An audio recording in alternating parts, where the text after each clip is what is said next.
कांडा तहसील के अंतर्गत ग्राम मजगांव भंतोला में पूर्व सैनिक महिपाल सिंह रावत की जमीन पर कब्जा मामले की जांच के लिए बुधवार को जब कांडा तहसील प्रशासन की टीम मौके पर पहुंची तो कब्जे वाली जमीन सरकारी निकली। प्रशासन ने कब्जा करने वाले ग्रामीण की सोलर प्लांट की सामग्री को हटाते हुए 3 दिन के भीतर जमीन को खाली करने का आदेश दे दिए हैं। यहाँ बता दें कि पूर्व सैनिक महिपाल सिंह रावत ने मजगांव में पैतृक जमीन पर कब्जा करने का आरोप लगाते हुए शिकायत की थी। इस संबंध में संघर्ष वाहिनी ने भी उनके संघर्ष में साथ देते हुए कलेक्ट्रेट में धरना दिया था। जमीन की तस्दीक के आश्वासन के बाद बुधवार को कांडा तहसील प्रशासन ने जमीन से कब्जा हटाने की कार्रवाई शुरू कर दी है।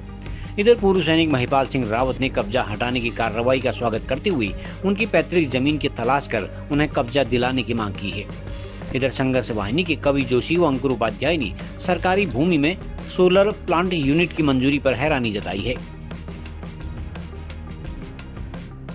कि जिस प्रकार से परसों आपने देखा कि किसी फौजी एक भारत के जवान की जमीन पे किस प्रकार से कब्जे के मामले पे हम लोग माननीय जिला अधिकारी महोदय के कार्यालय पे यहाँ पे बैठे थे और उसके उपरांत एडीएम महोदय द्वारा सीधे आदेश किया गया कि संबंधित भूमि पे अगर इस वादी की भूमि है तो उसको दिया जाए, अगर वो सरकार के अधीन है तो सरकार के अधीन वहाँ पर को उसको सरकार के अधीन पूरा किया जाए। उसी सापेक्ष में आज हम मौके पे पहुंचे और मौके पे देखा कि वो अभी सरकारी भूमि के तहत है। सरकारी भूमि वो कहलाई है क्योंकि वहाँ पर को कानून गो पटवारी साहब और एसडीएम साहब मौके पे वहाँ पे पहुँचे थे और तमाम पुलिस के अमला वहाँ पर को पहुँचा हुआ था और उनकी आंखों के सामने कहीं ना कहीं वो सारा जो तंत्र वहाँ पर को अवैध कब्जा करने का काम किया गया था, उस अवैध कब्जे को हटाने का काम आज जिला प्रशासन के माध्यम से हम सभी के माध्यम से हुआ है।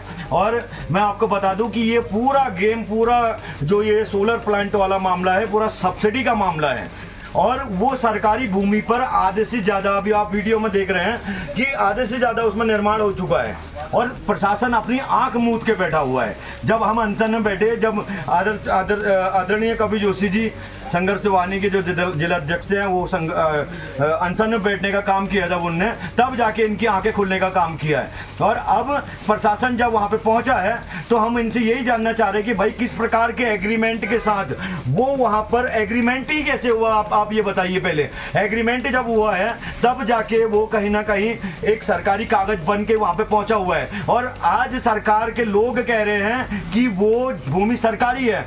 तो कहीं ना कहीं इसमें एक बहुत बड़ा षड्यंत्र यहाँ पर को है जो एक सरकार के नुमाइंदों द्वारा और कुछ यहाँ पर के जो चुने हुए जनप्रतिनिधि हैं उनके द्वारा और अपने लोगों को फायदा पहुँचाने के लिए कहीं ना कहीं पूरा ये सब्सिडी का खेल है। 30 से 40 लाख की सब्सिडी इसमें धारक को मिलती है और कहीं ना कहीं ये बहुत बड़ा षड्यंत्र है और पूरे क्षेत्र में ये चल रहा है। और आज इसका एक पर्दाफाश हुआ है कि किस प्रकार से वन भूमि में इन लोगों द्वारा अवैध कब्जा किया गया। आज से 2 दिन पूर्व ही पूर्व सैनिक महिपाल सिंह रावत जी की जो भूमि कब्जाई गई थी उस मामले को लेकर संघर्ष वाहिनी की पूरी टीम जिला अधिकारी महोदय कार्यालय में अनशन के लिए आंदोलन के लिए बैठी हुई थी, जिसमें उसी दिन शाम को एडीएम साहब द्वारा वार्ता की गई, जिसमें उन्होंने ये आदेशित किया गया था कि कांडा के जो उप जिलाधिकारी महोदय हैं उस लोकेशन पर जाकर ज़मीनी रूप से कार्रवाई करें और तत्काल अगर सरकारी भूमि है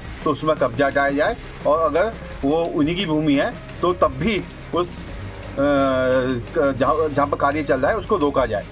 परंतु सबसे बड़ी बात है जब पूरा प्रशासन वहाँ पर पहुँचता है आज तो उसमें देखा गया कि वो भूमि सरकारी भूमि निकली और जबकि मैं बताना चाहूँगा उस भूमि में लगातार महिपाल सिंह रावत जी इससे पहले महिपाल सिंह रावत जी खुद 50-60 सालों से वो भूमि को देख कर रहे हैं। उससे पूर्व उनके पिताजी करते थे, उससे पूर्व उनके दादाजी करते थे। और सबसे बड़ी बात ये खाता खतौनी और सरकारी नक्शों में महिपाल सिंह रावत और उनके 3 भाई जो हैं उनके परिवार के नाम पर ही वहाँ पर 150 से ऊपर नाली निकल रही है ज़मीन। तो वो भूमि कहाँ पर है? महिपाल सिंह रावत जी ने 3 तफ्तीश के लिए 2000 रुपये का चालान तहसील प्रशासन को लगवाया था 11/7/2026 को। उसकी अभी तक तफ्तीश नहीं की गई है। उनको अभी तक उनकी भूमि कहाँ पर है वो अभी तक नहीं पता चला है। और साथ साथ अगर उस जिस भूमि में काम चल रहा था जो लगभग आधा काम कंप्लीट हो चुका था, हम अगर हमारी संघर्ष वाहिनी टीम और महिपाल सिंह रावत जी हमारे पास नहीं आते तो वो मामला कहीं ना कहीं सरकारी ज़मीन अगर है तो उस सरकारी ज़मीन में भी कब्जा करने का काम किया भूमाफियाओं ने। तो ये किसकी गलती थी? प्रशासन कहाँ सोया हुआ था अभी तक? जब किसी भी चीज़ का लीज एग्रीमेंट होता है तो कहीं ना कहीं उसकी पूरी एग्रीमेंट, लीज एग्रीमेंट तहसील प्रशासन के द्वारा किया जाता है। तहसील प्रशासन में भी उसके कागज़ जमा होते हैं। तो तब ऐसे लोग, जो तहसील प्रशासन के लोग वहाँ पर बैठे हुए थे, वो लोग क्या कर रहे थे? क्या कारण था कि वो फाइल दबा दी गई, या फिर किसके कहने पे, किसके षड्यंत्र के कारण वो सरकारी भूमि को किसी और को दिखाया गया? आज जो अतिक्रमण हुआ था उसको एसडीएम साहब ने हटाने का काम शुरू कर दिया है। उन्होंने 3 दिन का टाइम दिया हुआ है। 3 दिन के अंदर पूरे सोलर प्लांट को वहाँ से हटाया जाएगा, नहीं तो उन्होंने कहा है हम इसको नीलाम कर देंगे। दूसरा, ये काम तो कर दिया, धन्यवाद एसडीएम साहब का। हमारी ज़मीन जो नाप हमारे नाम पर है, वो ज़मीन का अभी तक कोई आता पता नहीं है। कृपा करके उसको भी दिलाने का काम कीजिएगा। तीसरा, जिन्होंने भी ये सरकारी ज़मीन में लीज दी, किसके नाम पर लीज दी, वो कौन लोग शामिल हैं, उनका भी पता लगाया जाए। खबरों को जानने के लिए चैनल को लाइक, सब्सक्राइब और फॉलो जरूर करें।